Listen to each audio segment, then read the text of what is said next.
Hello everyone and welcome to the class.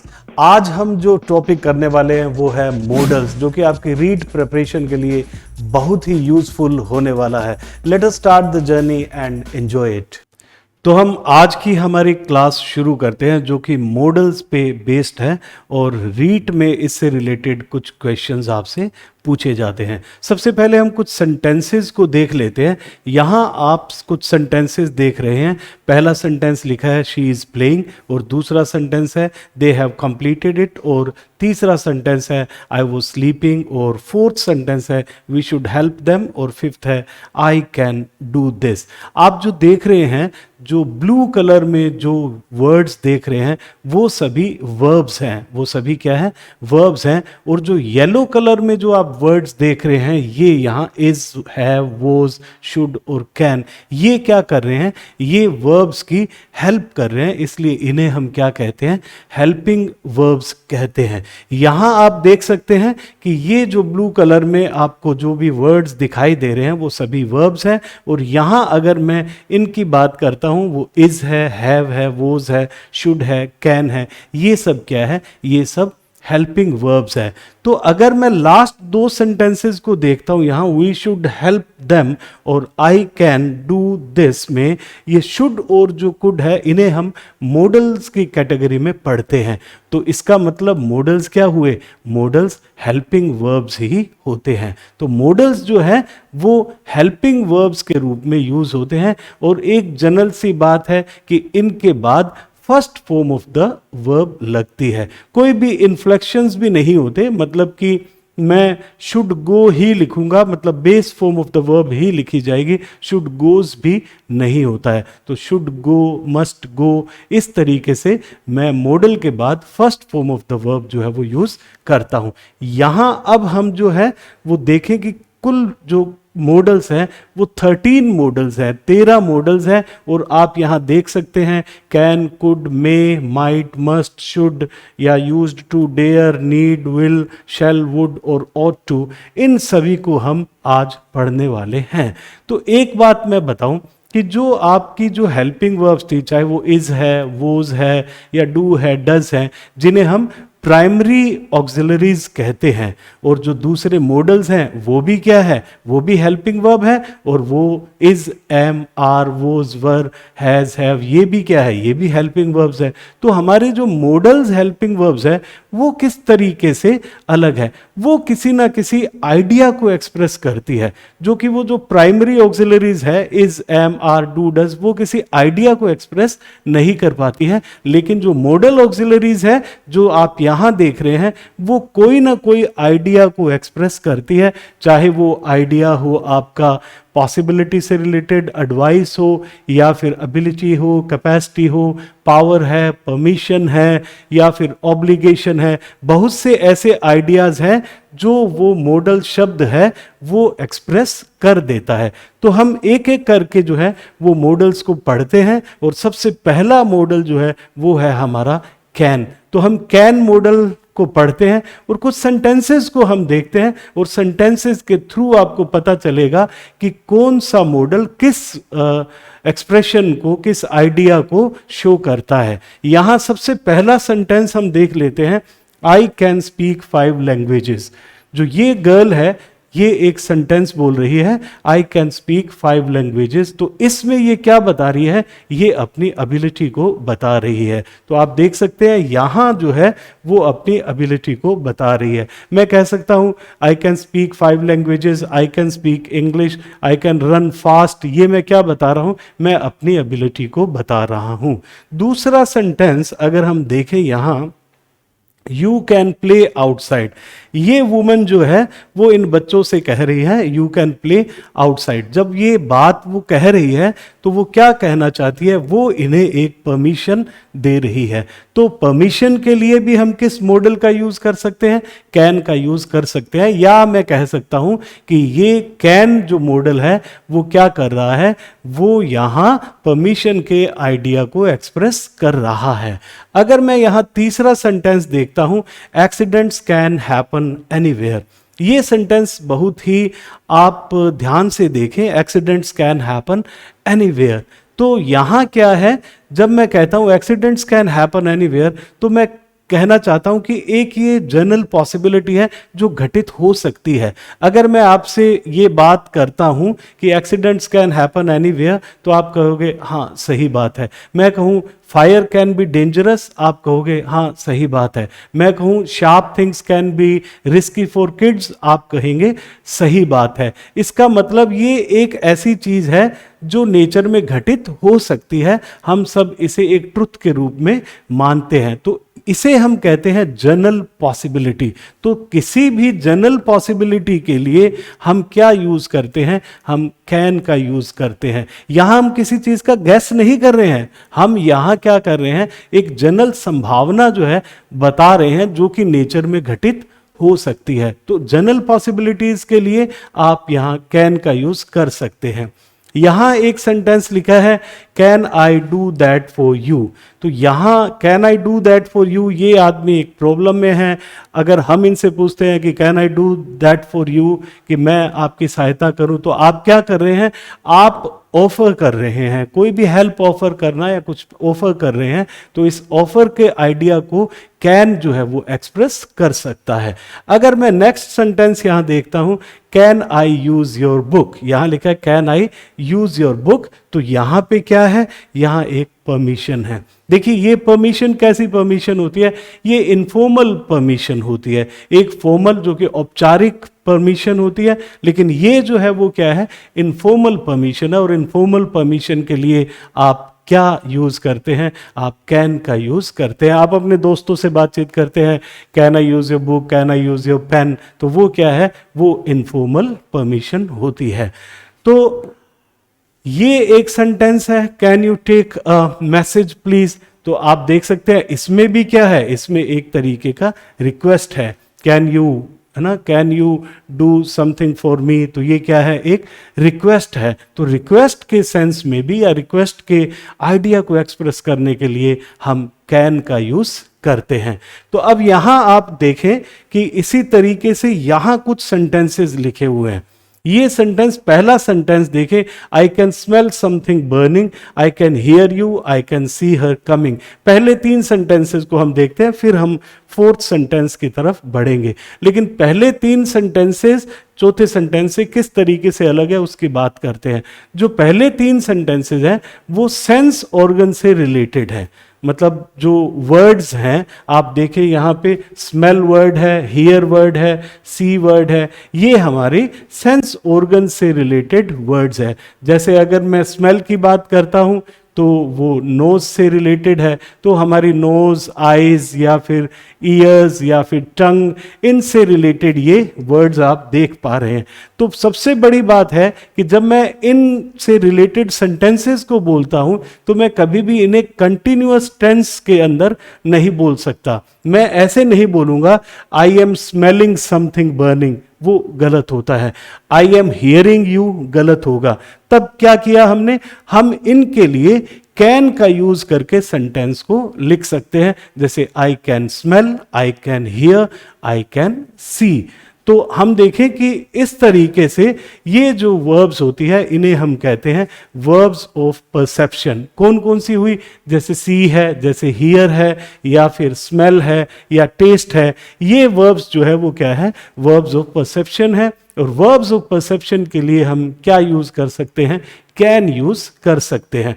इसी तरीके से ये सेंटेंस की तरफ हम वापस आते हैं। ये सेंटेंस यहां लिखा है I can understand what you say, I can understand what you say। ये understand जो है, या मैं कहूं guess एक वर्ड होता है, या imagine एक वर्ड होता है, या think एक वर्ड होता है, जो कि क्या है, आपकी मेंटल प्रोसेस से रिलेटेड वर्ड्स हैं। तो मेंटल प्रोसेस से रिलेटेड वर्ड्स को भी मैं कंटिन्यूअस टेंस में नहीं लिख सकता। मैं ऐसे नहीं कह सकता कि आई एम अंडरस्टैंडिंग यू, जो कि गलत होगा। मैं कैसे बोलूंगा, आई कैन अंडरस्टैंड यू। तो हम देखें यहां आप ये देख चुके हैं वर्ब्स ऑफ परसेप्शन। ये जो वर्ब्स है, कुछ वर्ब्स मैंने लिखी है, जैसे अंडरस्टैंड है, गेस है, इमेजिन है। ये वर्ब्स जो है वो कैसी वर्ब्स है, ये मेंटल प्रोसेस से रिलेटेड वर्ब्स है, और इनके साथ भी हम कैन का यूज करते हैं। अब हम इसकी एक समरी देख लेते हैं और आप इन्हें आराम से एक बार देख लीजिए।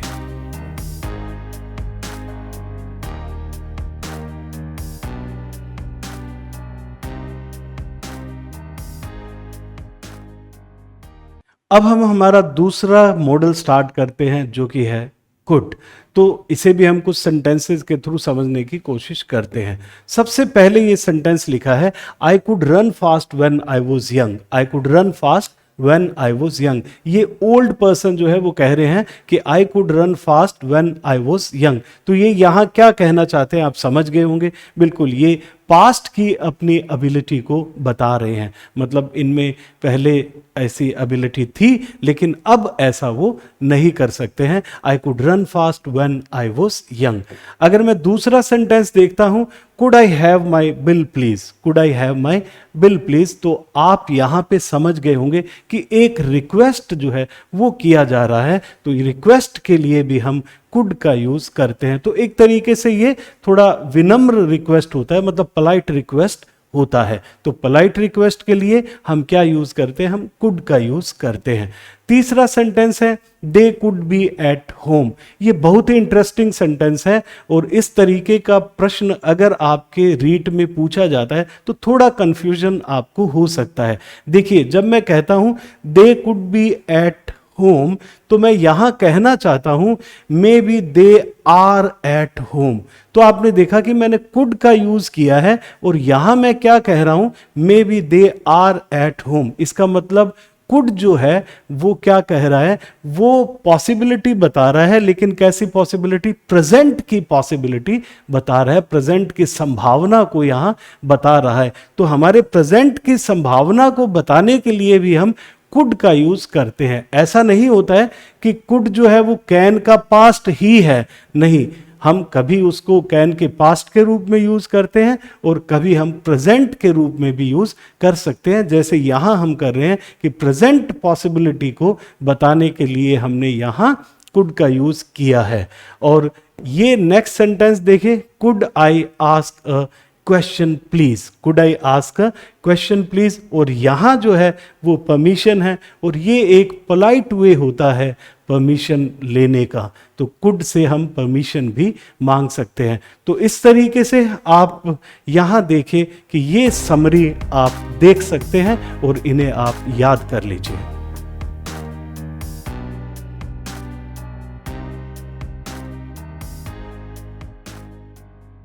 हमारा अगला मॉडल है मे और इसे भी हम कुछ सेंटेंसेस के थ्रू समझ लेते हैं।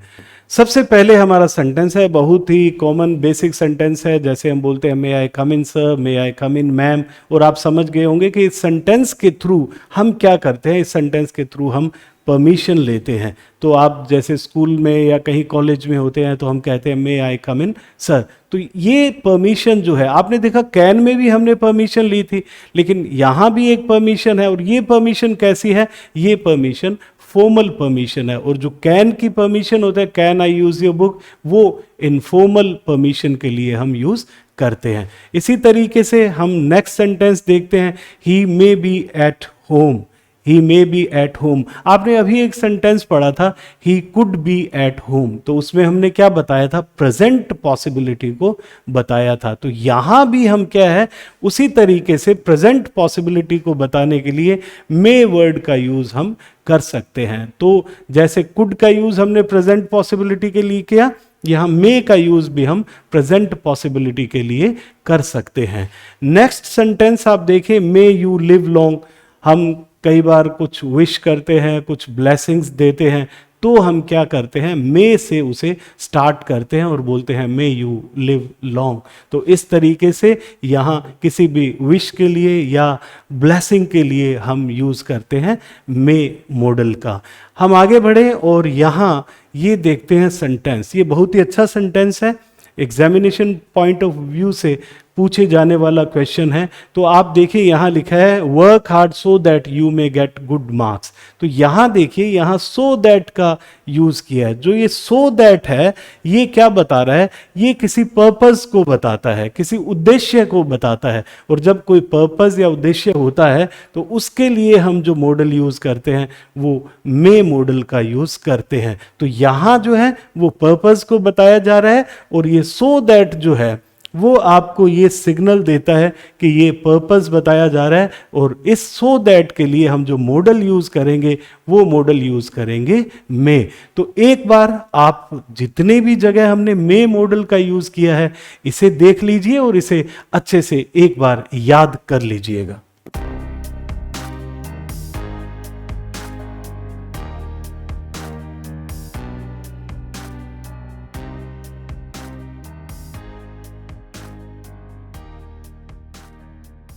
आज का हमारा अगला मॉडल है माइट। कुछ सेंटेंसेस इसके भी हम देख लेते हैं। सबसे पहला सेंटेंस यहाँ है he said that he might go there. He said that he might go there. तो आप देखें कि यहाँ बता हम पॉसिबिलिटी को ही रहे हैं। जैसे आपने मे वर्ड का यूज किया था ही मे गो देयर, तो इसी तरीके से हमने लिखा है ही माइट गो देयर।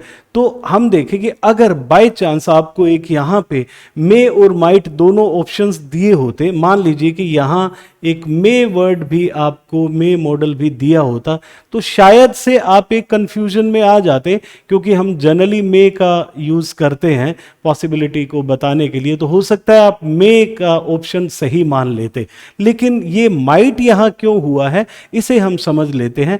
यहाँ लिखा है ही सेड, तो जब मैं यहाँ इस क्लोज की बात करता हूं, ये क्लोज जो है वो पास्ट में है। पास्ट में कैसे कि ये जो सेड वर्ब है वो से की पास्ट फॉर्म है। तो जब ये पास्ट में है तो हमारा जो ये क्लोज होता है, जो जिसे हम डिपेंडेंट क्लोज बोलते हैं, वो भी पास्ट में होना जरूरी होता है। तो इसलिए हम मे नहीं लिखेंगे बल्कि मे की पास्ट फॉर्म लिखेंगे माइट। तो यहां देखा आपने ऐसा क्यों किया हमने, क्योंकि यहां जो है ये ही सेड जो मेन क्लोज है वो पास्ट में है, तो हमारा डिपेंडेंट क्लोज भी किस में हो जाएगा, पास्ट में हो जाएगा। और इस तरीके से हमने ये पास्ट फॉर्म ऑफ मे जो है माइट का यहाँ यूज किया है। बताई यहाँ भी पॉसिबिलिटी ही गई है। अब हम अपने नेक्स्ट सेंटेंस की तरफ चलते हैं। ये है it might rain today. It might rain today, हम ऐसा भी बोल सकते हैं it may rain today, it might rain today. दोनों में क्या डिफरेंस है? जब मैं कहता हूं इट मे रेन टुडे और इट माइट रेन टुडे, तो माइट जो वर्ड है वो वीक पॉसिबिलिटी को बताता है, मतलब संभावना कम होती है, तब हम क्या यूज करते हैं, माइट का यूज करते हैं। मे का यूज थोड़ी संभावना माइट से ज्यादा होती है, तो हम वीक पॉसिबिलिटी बताने के लिए यूज करते हैं माइट का, इट माइट रेन टुडे। तो जब माइट का यूज है वो किसके लिए हो रहा है, वो वीक पॉसिबिलिटी बताने के लिए हो रहा है। अगर मैं यहाँ एक और सेंटेंस देखता हूँ, might we ask you a question. Might we ask you a question, ये क्या है, ये एक तरीके से पोलाइट वे है। ये आपका polite way of asking for permission है। तो आप किसी से परमिशन ले रहे हैं और बहुत ही विनम्रता से कोई परमिशन ले रहे हैं, तो हम माइट का यूज कर सकते हैं। जैसे हम कुड का यूज भी कर सकते हैं, यहाँ हम माइट का यूज भी कर सकते हैं। तो आपने माइट के यूज को समझा और इसकी समरी भी आप देख लीजिए और अच्छे से इसे भी याद कर लीजिएगा।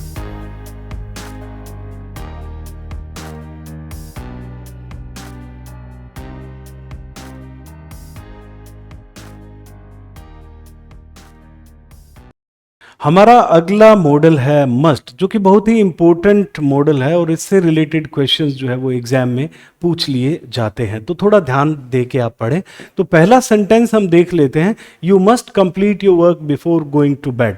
You must complete your work before going to bed. तो मैं यहाँ कह रहा हूँ कि it is compulsory for you to do this. तो हम जब किसी कंपल्शन की बात करते हैं तो हम यूज़ करते हैं मस्ट का। तो यहाँ किसी भी चीज़ की कंपल्शन के लिए हम यूज़ करते हैं मस्ट का। देखिए मस्ट में क्या होता है, हमेशा एक फोर्स होती है। तो किसी चीज़ की कंपल्शन अपने आप में एक फोर्स है। तो एक तरीके की आप कहो कि फोर्सफुली किसी चीज को कहा जाता है। तो मस्ट का यूज बहुत जगह इसी तरीके से होने वाला है। तो you must complete your work before going to bed. आप दूसरा सेंटेंस देखें, there is no one at home to look after the baby, I must go now, I must go now.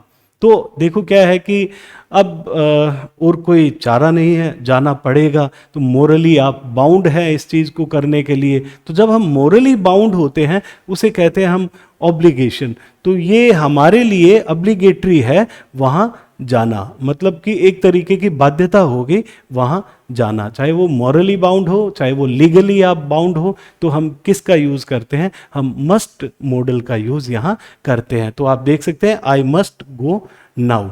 तीसरा सेंटेंस है यहाँ, you must be here before 8 o'clock, you must be here before 8 o'clock। तो यहाँ क्या है, किसी तरीके का अगर ऑर्डर है, किसी तरीके की स्ट्रोंग एडवाइस है। जैसे मैंने स्ट्रोंग वर्ड यूज किया, तो स्ट्रोंग वर्ड या फिर फोर्सफुली किसी चीज को कहा जाता है तब हम क्या यूज करते हैं, मस्ट का यूज करते हैं। तो यहाँ स्ट्रोंग एडवाइस और ऑर्डर्स के लिए हम मस्ट मॉडल का यूज करते हैं। इसी तरीके से यहां देखिए, you must not park your car here. ये बहुत ही पूछे जाने वाला सेंटेंस है। इसे हम किसी चीज़ के लिए जब हम मना करते हैं, मनाही होती है किसी चीज़ की, जिसे हम प्रोहिबिशन कहते हैं, तो इससे रिलेटेड क्वेश्चन पूछा जाता है। तो हम कहते हैं this is a hospital, you must not smoke here. ऐसा आप नहीं कर सकते, ऐसा करना मना है। या मैं कहता हूँ you must not park your car here, ऐसा आप नहीं कर सकते हो, मतलब यहाँ आप अपनी कार पार्क नहीं कर सकते हो। तब मैं यूज़ करता हूँ मस्ट नोट का। और ये आप देखें ये प्रोहिबिशन है, और प्रोहिबिशन के लिए जो है मस्ट नोट का यूज़ किया जाता है। तो मस्ट नोट से रिलेटेड क्वेश्चन आपसे पूछा जा सकता है, इसका आप विशेष रूप से ध्यान रखें। नेक्स्ट जो है वो है she keeps crying, she must have some problem. She keeps crying, she must have some problem. आपने एक यहाँ चीज देखी कि शी कीप्स क्राइंग की वो रोती रहती है, और आपने इससे एक अंदाजा लगाया या एक कंक्लूजन पर आप पहुंचे, एक सार पर आप पहुंचे कि कोई ना कोई पक्का ही इसे प्रॉब्लम होगी। तो आप जब किसी कंक्लूजन पे पहुंचते हैं और वो आपका एक स्ट्रॉन्ग कंक्लूजन होता है, मतलब वो एक तरीके से एक डिडक्शन होता है, कंक्लूजन होता है। तो जब आप किसी कंक्लूजन पे पहुंचते हैं तो हम मस्ट का यूज करते हैं। तो आप देखिए किस तरीके से हमने मस्ट का कहाँ कहाँ यूज किया है, ये आप अच्छे से एक बार देख लें, इससे रिलेटेड क्वेश्चन पूछा जा सकता है।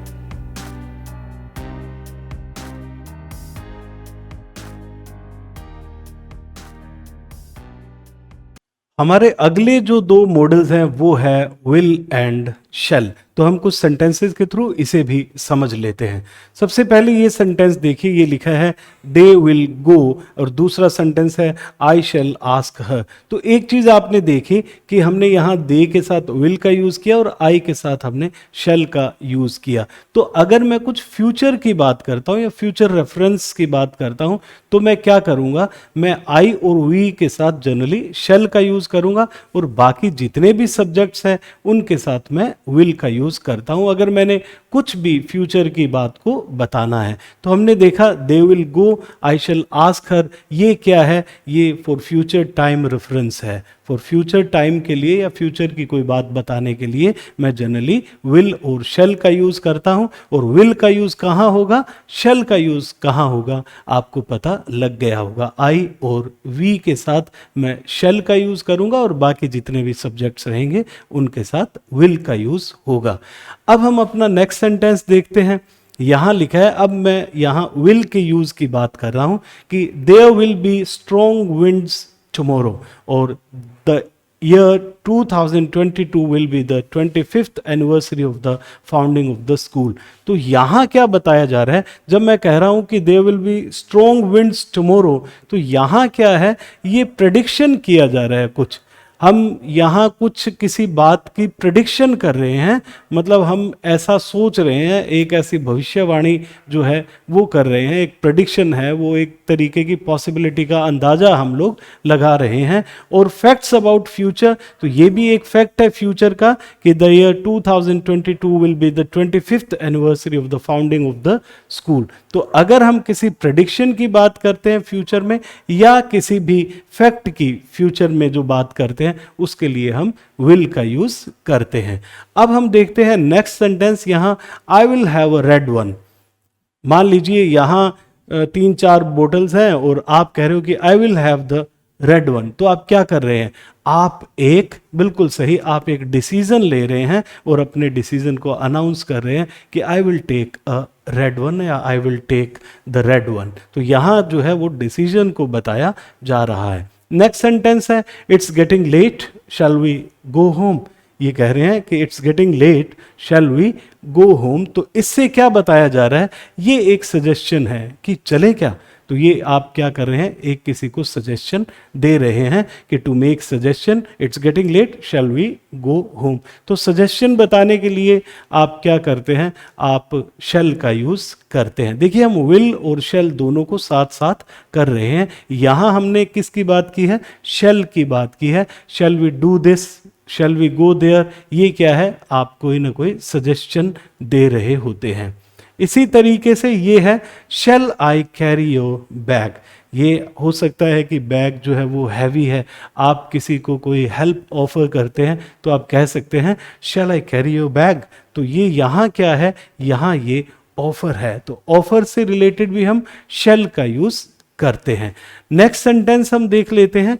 ये है what shall we do with this, what shall we do with this. ये गर्ल शायद किसी प्रॉब्लम में है और किसी प्रॉब्लम में है तो इसे कुछ ना कुछ एडवाइस चाहिए। तो ये एडवाइस जो है वो मांग रही है। तो जब हम एडवाइस लेना चाहते हैं किसी से तो हम शैल का यूज इस तरीके से करते हैं सीकिंग एडवाइस के लिए। मतलब आप एडवाइस लेनी होती है किसी से तो हम शैल मॉडल का यूज करते हैं। What shall I do now, हम क्या कर रहे हैं? हम किसी से एडवाइस ले रहे हैं। What shall I do of this money, या फिर यहाँ what shall we do with this. ये क्या है? आप किसी से एडवाइस लेते हैं तो यहाँ शैल का यूज करते हैं।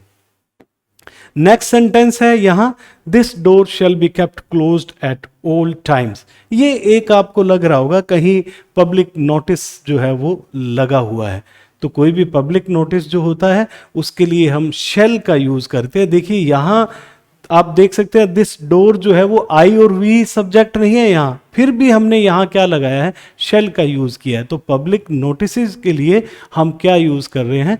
शैल का यूज कर रहे हैं। यहाँ लिखा है he shall go at once, he shall go at once. तो यहाँ क्या बताया जा रहा है? दोनों ही चीजें देख लीजिए। पहला तो है कमांड या पब्लिक नोटिस, यहाँ एक कमांड है he shall go at once, यहाँ कमांड है, और ये जो है वो एक पब्लिक नोटिस है जिसके लिए हमने यहाँ शैल का यूज किया है। आप देखिए यहाँ ही के साथ भी शैल का यूज हुआ है। तो अगर आप कोई कमांड देते हैं तो वो आप शैल से दे सकते हैं, ही shall go there at once, या फिर मैं कहता हूं this door shall be kept closed at all times. तो ये क्या है? ये पब्लिक नोटिस है और वो यहाँ पे कमांड है। इसी तरीके से you shall regret this, I will teach you a lesson. आप देख सकते हैं कि यहाँ कोई ना कोई धमकी भरा अंदाज आपको दिखाई दे रहा होगा। तो अगर कहीं भी थ्रेट की हम बात करते हैं, थ्रेट की अगर हम बात करते हैं, देखो यहाँ आई के साथ जनरली हम क्या लगाते हैं? आई के साथ जनरली हम यूज करते हैं शैल का, अगर मैं फ्यूचर रेफरेंस की बात कर रहा हूं। लेकिन अगर मैं यहाँ 3 चीजें आपको विशेष तौर पे ध्यान रखनी है, अगर वो थ्रेट है, अगर वो प्रॉमिस है, अगर वो डिटर्मिनेशन है, तो उनके लिए क्या होगा कि ये जो है वो चेंज हो जाएगा कि आई और वी के लिए हम विल का यूज करेंगे और बाकी जितने भी सब्जेक्ट्स होंगे उनके लिए शैल का यूज कर लेते हैं। जैसे हमने ये देखा यू शैल रिग्रेट दिस, तो ये क्या है? You shall regret this. तो ये यू के साथ हमने क्या यूज कर लिया? शैल का यूज कर लिया। यहां आई के साथ हमने किसका यूज कर लिया? विल का। लेकिन जनरली क्या होता है? आई के साथ हम शैल का यूज करते हैं, वी के साथ शैल का यूज करते हैं। कब? जब हम फ्यूचर कोई रेफरेंस की बात कर रहे होते हैं। लेकिन यहाँ जो है वो क्या है, कोई भी प्रॉमिस है, कोई भी थ्रेट है, कोई डिटर्मिनेशन है, कोई कमांड है, तो क्या होता है ये थोड़ा उल्टा हो जाता है कि आई और वी सब्जेक्ट के लिए हम विल का यूज़ करते हैं और बाकी सब्जेक्ट्स के लिए हम शैल का यूज़ करते हैं। जैसे यहाँ आप देख सकते हैं कि कोई भी थ्रेट जो है, थ्रेट के लिए हम क्या यूज कर रहे हैं, आई के साथ विल और यहाँ यू के साथ शैल का यूज कर रहे हैं किसी भी थ्रेट के लिए। थ्रेट समझ गए आप, एक तरीके की धमकी है। तो धमकी के लिए जैसे हमने एक सेंटेंस बहुत सुना होगा, आई विल किल यू, तो ये देखो आई विल किल यू है, आई शैल किल यू नहीं होगा। आई शैल किल यू में तो कोई ऐसे जैसे आप फ्यूचर टाइम की बात बता रहे हो, लेकिन ऐसा तो नहीं होता। आप क्या करते हैं, आप धमकी देते हैं, तब क्या बोलते हैं, आई विल किल यू बोलते हैं।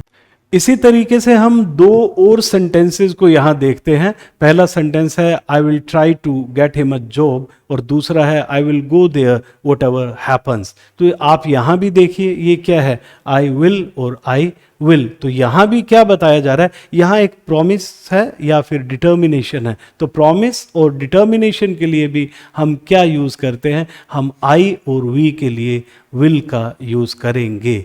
I will win this tournament this time, तो ये क्या है, एक डिटर्मिनेशन है। तो आप जहां भी डिटर्मिनेशन होता है तो आई और वी के लिए आप विल का यूज करेंगे और ही शी इट दे उनके लिए आप शैल का यूज करते हैं।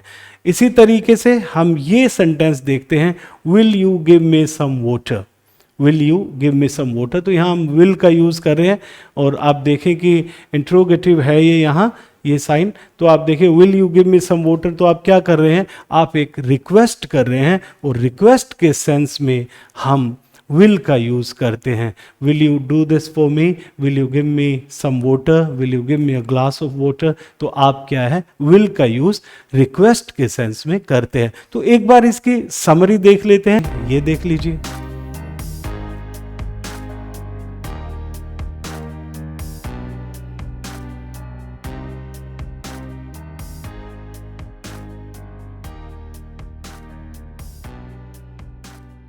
अब हम हमारा नेक्स्ट मॉडल देखते हैं जो कि है वुड। तो इसे भी कुछ सेंटेंसेस के थ्रू समझते हैं। पहला सेंटेंस लिखा है he said that he would go, he said that he would go. तो हम बात तो कोई फ्यूचर की कर रहे हैं, लेकिन आपने देखा कि यहाँ जो है वो सेड है, पास्ट फॉर्म है, तो हमारा ये क्लोज भी किस में होना चाहिए, पास्ट में होना चाहिए। अदरवाइज जनरली मैं बात करता तो कहता कि ही विल गो, लेकिन इस क्लोज के पास्ट होने के कारण मुझे यहाँ जो है यूज करना पड़ा वुड का। तो ये पास्ट फॉर्म ऑफ विल के सेंस में मैंने यहाँ वुड का यूज किया है। तो विल का मीन्स जो फ्यूचर रेफरेंस हम बता रहे हैं उसकी पास्ट फॉर्म के रूप में हमने यूज किया है वुड को। और किस लिए, क्योंकि आपका ये क्लोज जो है वो पास्ट में है, तो ये क्लोज आपका डिपेंडेंट क्लोज जो है वो भी पास्ट में होना चाहिए। इसी तरीके से ये आप सेंटेंस देखें, if I were a bird I would fly. ये क्वेश्चन आपसे पूछा जा सकता है, थोड़ा इस पे आप ध्यान दें। If I were a bird, तो आप किसी भी चीज को जब इमेजिन करते हो तो आप यहाँ second form of the verb use करते हैं। If I were a bird, ये बी की सेकंड फॉर्म है, वोज या वर जो होता है वो बी की सेकंड फॉर्म होती है, और यहाँ हमने यूज किया है वर का, क्योंकि किसी चीज़ की होने की जब हम कल्पना करते हैं तो हम वर का यूज़ करते हैं, वो चाहे आई के साथ हो, यू के साथ, वी के साथ, शी के साथ, किसी भी सब्जेक्ट के साथ। तो if I were a bird, तो यहाँ ये second form of the verb है। और ऐसा एक कंडीशनल सेंटेंसेस भी होता है जो इफ से स्टार्ट होते हैं, वो आपको पता है कंडीशनल सेंटेंसेस हैं। तो ये कंडीशनल सेंटेंसेस में अगर आपको इफ क्लोज में second form of the verb मिलती है तो आप यहाँ जो है जो मेन क्लोज है आपका उसमें वुड प्लस फर्स्ट फॉर्म का यूज करते हैं जनरली। और आपने देखा यहाँ हमने लिखा है वुड फ्लाई। तो आप इस तरीके से समझें कि कंडीशनल सेंटेंसेस में भी वुड का यूज होता है। और कब होता है, जब इफ प्लस सेकंड फॉर्म मिलेगी आपको, तो यहाँ जो मेन क्लोज होगा आपका उसमें हम वुड प्लस फर्स्ट फॉर्म का यूज करते हैं। तो ये बहुत इंपॉर्टेंट है, ये भी आपसे पूछा जा सकता है। हम अपने नेक्स्ट सेंटेंस की तरफ बढ़ते हैं। We would go there in our childhood. तो ये जो गर्ल है ये कह रही है कि we would go there in our childhood, तो यहाँ जो है वो पास्ट हैबिट की बात कर रही है। पास्ट हैबिट बता रही कि हम ऐसा किया करते थे। जैसे मैं कहूँ कि Napoleon would stand on a hill and watch his soldiers fighting bravely at his command, तो हम क्या कह रहे हैं कि नेपोलियन की ऐसी आदत थी कि वो ऐसे जो हिल्स पे है वो खड़ा हो जाया करते थे और वहाँ से वो है वो अपने सैनिकों को लड़ते हुए देखते थे। तो क्या है, Napoleon would stand on a hill, तो यहाँ वो उसकी आदत को बता रहे हैं कि वो ऐसा किया करता था। तो ये जब कह रही है गर्ल कि we would go there in our childhood, तो कहना चाहते हैं कि मैं ऐसा किया करती थी, और ये पास्ट हैबिट को बताया गया है। अब नेक्स्ट सेंटेंस देखें, would you give me a glass of water, ये भी क्या है, जैसे will you give me a glass of water था उसी तरीके से would you give me a glass of water है। विल एक जनरल रिक्वेस्ट होती है और वुड में जो है एक पोलाइटनेस जो है वो विनम्रता जुड़ जाती है, तो हम कहेंगे would you give me a glass of water क्या है, एक तरीके से वो एक पोलाइट रिक्वेस्ट है। इसी तरीके से हम कुछ पोलाइट रिक्वेस्ट आपको पता चल गया, और इसी तरीके से हम कुछ एक्सप्रेशंस को पढ़ते हैं वुड के साथ, कि वुड के साथ कुछ ऐसे एक्सप्रेशंस होते हैं तो आपको वो समझ आने चाहिए, वो एग्जामिनेशन पॉइंट ऑफ व्यू के लिए बहुत ही इंपॉर्टेंट है, जो एक तरीके से फिक्स्ड फ्रेजेस होते हैं, मतलब वो ऐसा ही लगता है कि वुड का यूज़ वहाँ होता ही है। जैसे मैं यहाँ देखता हूँ ये लिखा है would you mind switching on the light, तो आप रिक्वेस्ट करते हैं तो ये माइंड वर्ड जैसे आपको दिखाई देता है तो आप समझ लीजिएगा कि वुड का यूज़ होने वाला है। आपको यहाँ मान लीजिए ब्लैंक दे दिया और इस तरीके से आपको दिया, तो आप क्या लिखेंगे, would you mind switching on the light, तो यहाँ माइंड वर्ड है, इसके साथ जो है वो हमने वुड का यूज़ किया और इससे एक रिक्वेस्ट जो है वो किया जा रहा है। यहां इसी तरीके से वुड यू माइंड था, वैसे ही क्या है, वुड यू लाइक होता है, तो ये भी एक जो है वो फिक्स्ड फ्रेज है, वुड यू लाइक, है ना। तो वुड यू लाइक से आप क्या है, ऑफर एंड इनविटेशंस के लिए हम यूज करते हैं would you like another drink, तो ये क्या है, ये एक तरीके का ऑफर है, would you like to do this, would you like to have one more drink, इस तरीके से हमने यहाँ क्या है ऑफर्स एंड इनविटेशंस के लिए, लेकिन आप इस फ्रेज को याद रखिए वुड यू लाइक। और इसी तरीके से I would like to go home now, तो ये भी क्या है कि आप जो करना चाहते हैं, है ना, उसके बारे में आप बताते हैं कि व्हाट वी वांट और what we want to do, इसके लिए हम क्या करते हैं, ये आई वुड लाइक। तो ये वुड लाइक का एक स्ट्रक्चर आपने देखा, और इसी तरीके से वुड माइंड का एक स्ट्रक्चर था। इसी तरीके से हम आगे बढ़ें और ये देखते हैं I would rather have coffee, तो हम व्हाट वी प्रिफर, है ना, हम क्या चीज़ चाहते हैं, हमारी प्राथमिकता क्या है, वो बताते हैं हम आई वुड रादर से। तो ये वुड रादर, जहाँ ये रादर वर्ड आपको दिखाई देता है, आप समझ जाइए कि हमें वुड का यूज़ करना है। ये बहुत ही इंपॉर्टेंट है, I would rather have coffee. तो कुछ एक्सप्रेशंस आपने देखे और इन्हें आप याद भी रखें, और अब इसकी आप समरी को थोड़ा ध्यान से देख लीजिए।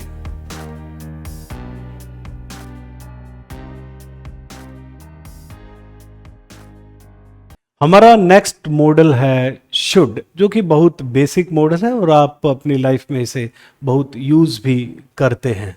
और ये देखिए पहला सेंटेंस यहाँ लिखा है there should be more public schools. आप एक डिज़ायर रख रहे हैं, मतलब एक आदर्श चीज़ की बात करें कि ऐसा होना चाहिए, आपकी इच्छा है, एक कोई भी चीज़ आइडियल जो चीज़ की वो इच्छा है। तो हम जब भी इस तरीके की बात करते हैं तो हम कहना चाहते हैं व्हाट इज़ आइडियल और डिज़ायर्ड, जो आपकी इच्छा है या जो आदर्श चीज़ है उसकी हम बात करते हैं। हम कहते हैं कि और पब्लिक स्कूल्स होने चाहिए, और पब्लिक हॉस्पिटल्स जो है वो होने चाहिए। तो जो भी हमारी इच्छा है या जो आदर्श चीज़ है उसकी हम बात शुड से करते हैं। नेक्स्ट सेंटेंस देखें, you should tell him about this, you should tell him about this, और यहाँ पे जो है वो एक एडवाइस या सजेशन जो है वो किससे दिया जाता है, वो शुड से दिया जाता है। You should go there, you should consult a doctor, तो ये क्या है, ये एक सलाह है, तो सलाह के लिए हम शुड का यूज़ करते हैं। इसी तरीके से we should help the poor, ये एक हमारा कर्तव्य बनता है, हमारी ड्यूटी है, हमारी रिस्पॉन्सिबिलिटी है कि हम ऐसा करें। तो we should help the poor से हम क्या कर रहे हैं, हम अपनी ड्यूटी की बात कर रहे हैं, हम अपने कर्तव्य की बात कर रहे हैं। इसी तरीके से ये देखिए, there should be a big crowd at the party, she has so many friends.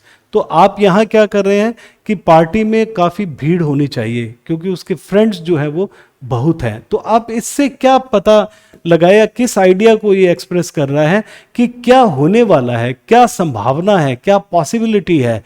तो उससे भी आप क्या है, शुड से बता सकते हैं। जैसे लिखा है, there should be a big crowd at the party, she has so many friends. तो उसके बहुत से फ्रेंड्स हैं, तो पार्टी में बहुत भीड़ होनी चाहिए। तो आप ये क्या कर रहे हैं, एक तरीके की संभावना जो है वो बता रहे हैं शुड से। तो संभावना के लिए आप शुड का यूज कर सकते हैं।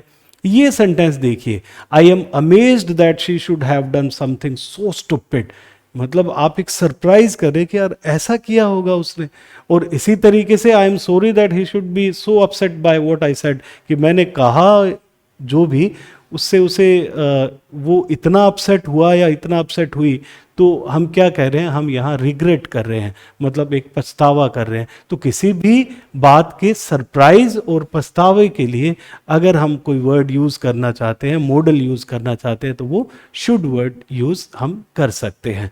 इसी तरीके से यहाँ देखें, if she should come ask her to wait, should it rain we will cancel the trip. आप देखिए यहाँ ये कंडीशनल क्लोज है। अब कंडीशनल क्लोज में हम यहाँ शुड का यूज करते हैं और यहाँ लिखा है शुड इट रेन।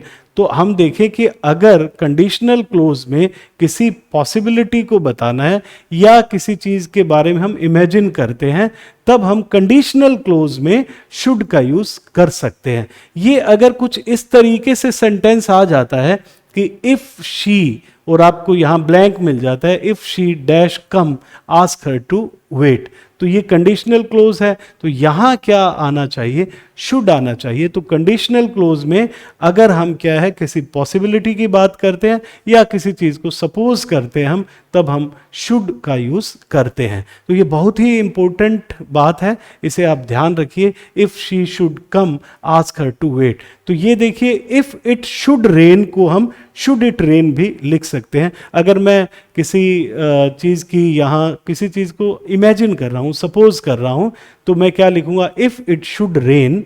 और इसे दूसरे तरीके से कैसे लिख सकता हूँ, शुड इट रेन। तो यहाँ पे हम जब इफ क्लोज में यहाँ किसी चीज़ को सपोज करते हैं, इमेजिन करते हैं, या फिर क्या है, मैं किसी चीज़ की पॉसिबिलिटी की बात करता हूँ, तब मैं इफ क्लोज में शुड का यूज करूंगा। ये बहुत ही इंपॉर्टेंट बात है, आप इसे थोड़ा ध्यान से देख लीजिए। ये सेंटेंस जो है, work hard लेस्ट you should fail, तो ये आप ये देखिए यहाँ लेस्ट वर्ड जो आपको दिखाई दे रहा है, इस वर्ड के साथ जो है वो जो मॉडल यूज होता है वो शुड मॉडल ही यूज होता है। ये क्वेश्चन भी आपसे पूछा जा सकता है कि आपको लेस्ट वर्ड दे दिया यहाँ पे, और यहाँ पे जो है वो शुड का यूज आपको करना होगा। और ये आफ्टर लेस्ट आपको पता है कि हमेशा ही क्या यूज करना होगा, आपको शुड यूज करना होगा। एक तो ध्यान रखें कि शुड नॉट नहीं होगा, ये शुड होगा। कि हम कहते हैं कि कड़ी मेहनत करो, कहीं ऐसा ना हो कि फेल हो जाओ, है ना। तो इस तरीके से हम इसका यूज कर रहे हैं, work hard लेस्ट you should fail. तो लेस्ट वर्ड जहां मिले आपको यूज करना है यहाँ शुड का। बहुत ही इंपॉर्टेंट क्वेश्चन है, इसे थोड़ा ध्यान से देख लीजिए। और इस तरीके से हमारा शुड का जो है वो मॉडल शुड का यूज जो है वो हमारा खत्म होता है। आप इसकी समरी को भी ध्यान से देख लीजिए।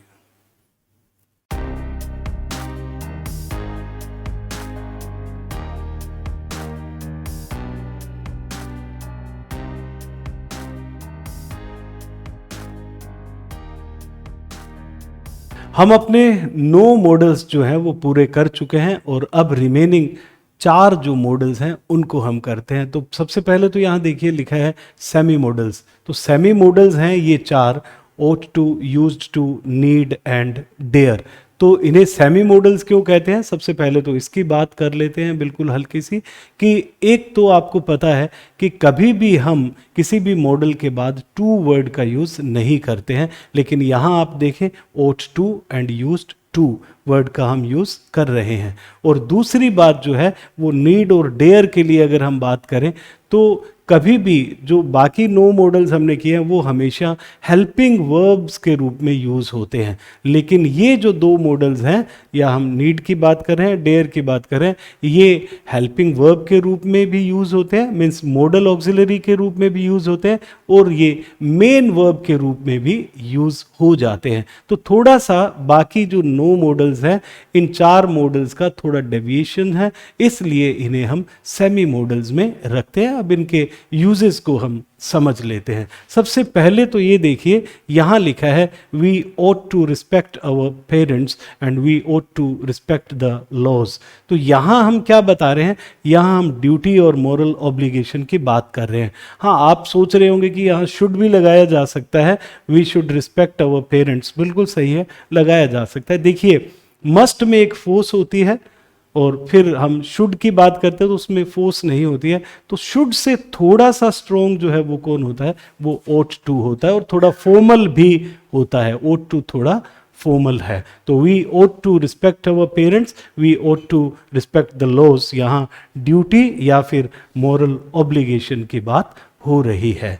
यहाँ इसी तरीके से this ought to be the book you are looking for, यहाँ जो कहा गया sentence this ought to be the book you are looking for, यहाँ जो है वो पॉसिबिलिटी की बात हो रही है। तो मैं किसी चीज़ की पॉसिबिलिटी बताना चाहता हूँ तो वो ought टू से भी बताई जा सकती है। जैसे हम शुड से भी बता सकते हैं, उसी तरीके से ought टू से भी बताई जा सकती है। तो हमारा ought टू मतलब ये हमारा पहला मॉडल था, सेमी मॉडल जो हमने किया है।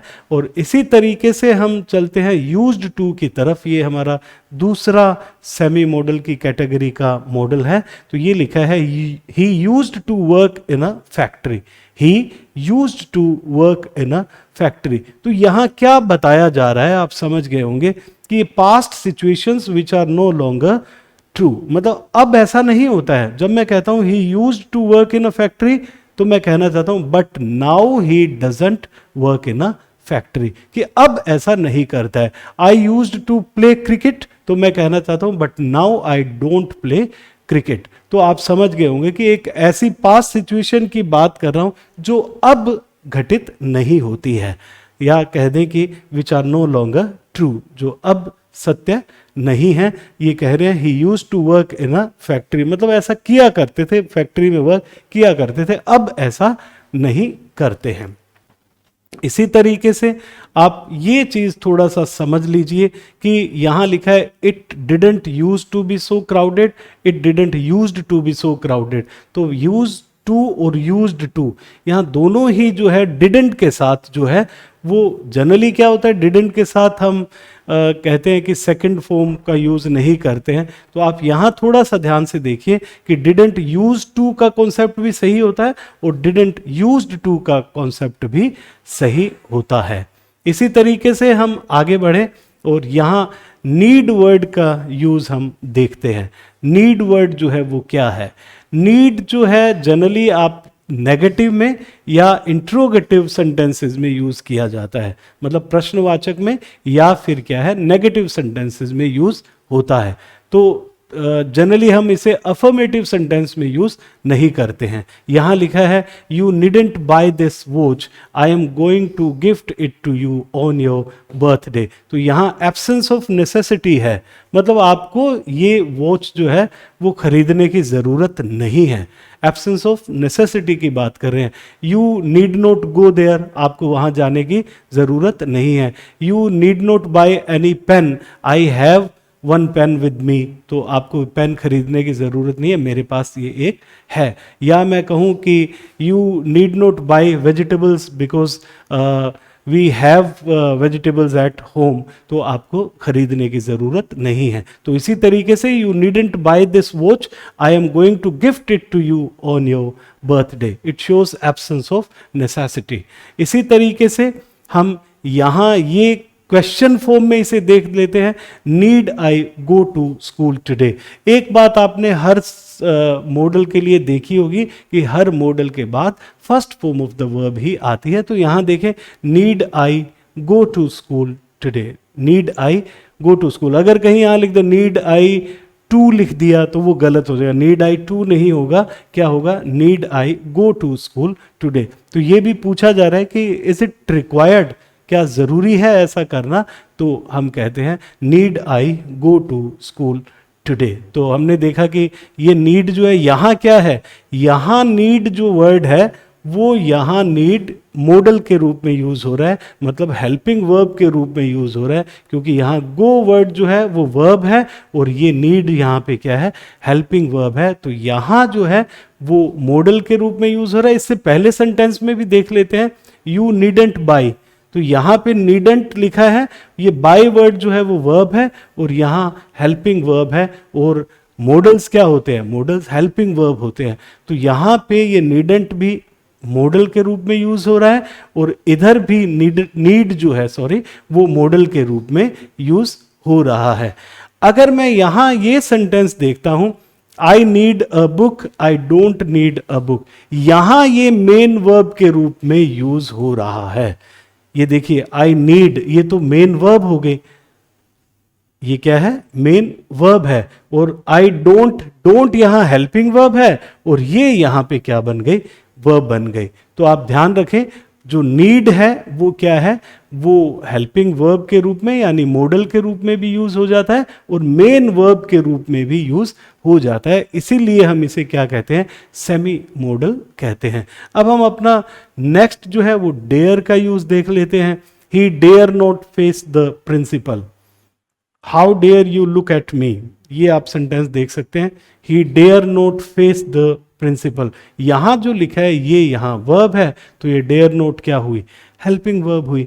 तो इसमें भी क्या होता है, जनरली हम डेयर वर्ड का यूज भी क्या करते हैं, या तो नेगेटिव सेंटेंसेस में करते हैं या फिर हम इंट्रोगेटिव सेंटेंसेस में इसे यूज करते हैं। तो आपने यहां देखा, किसी भी चैलेंज की बात करते हैं, करेज की बात करते हैं या बोल्डनेस की बात करते हैं, तब हम क्या यूज करते हैं, हम डेयर वर्ड का यूज करते हैं। He dare not face the principal, how dare you look at me. आप देखिए यहाँ डेयर नॉट के बाद face first form, how dare और यहाँ लुक वर्ड का यूज हुआ है। तो ये वर्ब है और यहाँ पे ये भी वर्ब है और ये जो डेयर है वो क्या है, हेल्पिंग वर्ब्स के रूप में यूज हो रहा है, मतलब ये मॉडल ऑक्सिलरीज के रूप में यूज हो रहा है। इसी तरीके से ये डेयर जो है, आप देखिए, he doesn't dare to go there, he doesn't dare to go there, यहाँ डजंट जो है वो हेल्पिंग वर्ब है और यहाँ डेयर क्या बन गई, वर्ब हो गई है। तो यहाँ हमने देखा कि वर्ब के रूप में भी यूज होता है डेयर और हेल्पिंग वर्ब के रूप में भी यूज हो रहा है। जब हेल्पिंग वर्ब के रूप में यूज होता है तब जो है वो क्या होता है, वो मॉडल के रूप में हम उसे यूज करते हैं, अन्यथा वो क्या है, वो वर्ब के रूप में भी यूज हो सकता है। तो नीड और डेयर की ये खास बात है कि वो मॉडल्स भी हैं और वो मेन वर्ब्स भी हैं। आई होप आपको सभी मॉडल्स जो है वो अच्छे से समझ आए होंगे और आप इसकी समरी को थोड़ा सा ध्यान से देखते रहें और इसके यूज़ को जो है वो अच्छे से समझें।